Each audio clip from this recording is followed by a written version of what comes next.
ವೀಕ್ಷಕರೇ, ಇವತ್ತು ಬಳ್ಳಾರಿಯಲ್ಲಿ ಕರ್ನಾಟಕ ರಾಜ್ಯ ಬಯಲಾಟ ಕಲಾವಿದರ ಸಂಘದ ವತಿಯಿಂದ ಒಂದು ರಾಜ್ಯ ಮಟ್ಟದ ಬಯಲಾಟ ಕಲಾವಿದರ ಸಮ್ಮೇಳನ ನಡೀತಾ ಇದೆ. ಈ ಸಮ್ಮೇಳನಕ್ಕೆ ಬಂದಾಗ ಒಬ್ಬ ಹಿರಿಯ ಬಯಲಾಟ ಕಲಾವಿದರು ಇಲ್ಲಿ ನನಗೆ ಪರಿಚಯ ಆದರು. ಅವರನ್ನು ಭೇಟಿ ಮಾಡೋಣ ಬನ್ನಿ. ಇಲ್ಲಿ ಕೂತ್ಕೊಂಡಿದ್ದಾರೆ. ನಮಸ್ಕಾರಮ್ಮ. ಬನ್ನಿರಿ, ತಮ್ಮ ಹೆಸರು ಹೇಳ್ರಿ ದಯವಿಟ್ಟು. ಸರ್, ನನ್ನ ಹೆಸರು ಕಪ್ಪಗಲ್ಲು ಓಂಕಾರಮ್ಮ ಅಂತ. ಬಯಲಾಟದ ಕಲಾವಿದೆ. ನನಗಿವಾಗ 70 ವರ್ಷ ವಯಸ್ಸು. ಭಾರಿ ಕಷ್ಟದಾಗ ಜೀವನ ಮಾಡಿಬಿಟ್ಟಿವಿ ನಾವು. ಬಯಲಾಟಗಳು ಅವಾಗ ಎಷ್ಟು ಸಂಬಳ ಕೊಡ್ತಿದ್ರು? ಬರೀ 200, 150 ಅಷ್ಟಕ್ಕೆ ಆಡ್ತಿದ್ವಿ. ಕಷ್ಟ ಭಾರಿ. ಎಷ್ಟು ವರ್ಷ ಹಿಂದೆ ಮಾದು? ಇವಾಗ ಒಂದು 40-45 ವರ್ಷ ಹಿಂದೆ ಅಷ್ಟೇ ಕೊಡ್ತಿದ್ರು. ಆಮೇಲೆ ಇತ್ತಾಗ 30-35 ವರ್ಷ 20 ವರ್ಷ ಆದಂಗೆಲ್ಲ 1,2,000, ಒಂದು 2,500 ಅಷ್ಟಕ್ಕೆ ಸ್ಟಾಪ್ ನಮ್ಮದು. ಅಲ್ಲಿಗೆ ಮುಗಿಸ್ಬಿಟ್ಟಿವಿ ಆಟಗಳು. ನಮಗೆ ಗೌರ್ಮೆಂಟು ಒಂದಿಷ್ಟು ಪೆನ್ಷನ್ ಕೊಡ್ತತೆ. ನಮಗೆ ರಾಜ್ಯ ಪ್ರಶಸ್ತಿ, ಅಕಾಡೆಮಿ ಪ್ರಶಸ್ತಿ ಆಗೈತೆ, ಕಿತ್ತೂರು ಚೆನ್ನಮ್ಮ ಪ್ರಶಸ್ತಿ ಆಗೈತೆ, ರಾಘವ ಪ್ರಶಸ್ತಿ ಆಗೈತೆ. 3 ಪ್ರಶಸ್ತಿಗಳು ಆಗ್ಯಾವ.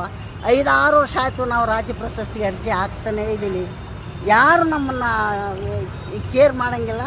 ನಮ್ಮ ಪತ್ರಗಳೆಲ್ಲ ನಿಮ್ಗೆ ವಾಪಸ್ ಬರ್ತಾ ಇದ್ದಾವೆ. ನಾವು ಯಾರಿಗೆ ಕೊಡಬೇಕು, ಯಾರಿಗೆ ಹೇಳ್ಬೇಕು, ಯಾರಿಗೆ ಕೇಳ್ಕೋಬೇಕು ಅಂತ ನಮಗೆ ಗಮನನೇ ಅರಿವಲ್ದು. ನಾವು ಬಡವರಾಗಿ ಜೀವನ ಮಾಡ್ತಾಯಿದ್ದೀವಿ. ಕಲಾವಿದರಾಗಿ 40 ವರ್ಷದ ಪಾಂಪ್ಲೆಟ್ಗಳು ಹಂಗೆ ಹಚ್ಚಿಟ್ಟು ಪಾಂಪ್ಲೆಟ್ಗಳೆಲ್ಲ ಬುಕ್ ಮಾಡಿ ಕಳಿಸ್ತಾ ಇದ್ದೀವಿ. ಮತ್ತು ಕನ್ನಡ ಸಂಸ್ಕೃತಿ ಇಲಾಖೆಗೆ ಹೋದರೆ ಯಾವ ಆನ್ಲೈನಾಗಿ ಕಳಿಸ್ಬೇಕು, ಅಲ್ಲಿ ಕಳಿಸ್ಬೇಕು, ಇಲ್ಲಿ ಕಳಿಸ್ಬೇಕು ಅಂತಾರೆ. ಇವಾಗೆಲ್ಲ ಸಂಘ ಸಮಸ್ಯೆಗಳು ಮಾಡ್ಕೊಂಡವರು ಅವ್ರವ್ರ ಗುಟ್ಟದಲ್ಲಿ ಹೋಗ್ತಾರೆ. ಅವ್ರವರು ಪಾಸ್ ಮಾಡ್ಕೊಂಡು ಬಂದುಬಿಡ್ತಾರೆ. ನಮ್ಮನ್ನು ಇವಾಗ ಕೆಂಬರಿಲ್ಲ ಪಾಪ.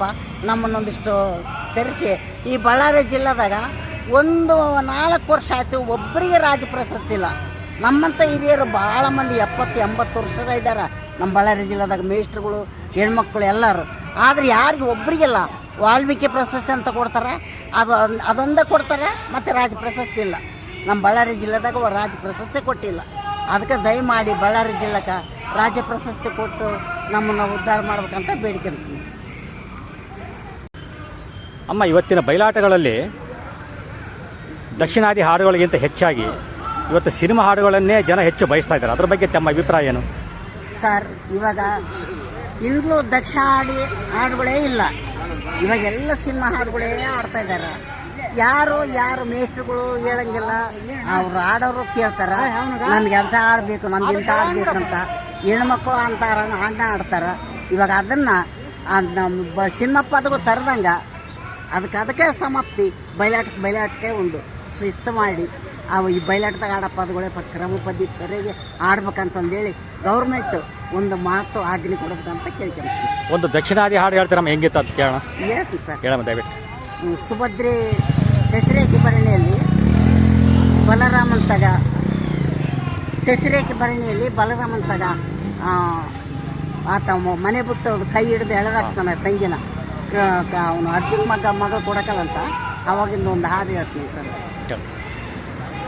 ಎಳೆಯ ಬೇಡೋ ಕೈಯ ಬೀಡೋ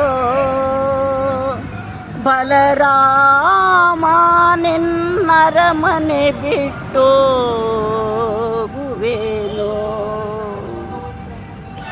ಎಳೆಯ ಬೇಡೋ ಕೈಯ ಬೀಡೋ ಬಲರಾಮ ನಿನ್ನರ ಮನೆ ಬಿಟ್ಟು ಗುವೇನೋ. ಸತಿಯ ಮಾತು ಕೇಳಿ ನೀನು ಹುಸಿಯ ನುಡಿದೋ ಹಸುಳೆ ಕೊಡದೆ ವಿಷವ ಬೆರಸಿದೆಯ.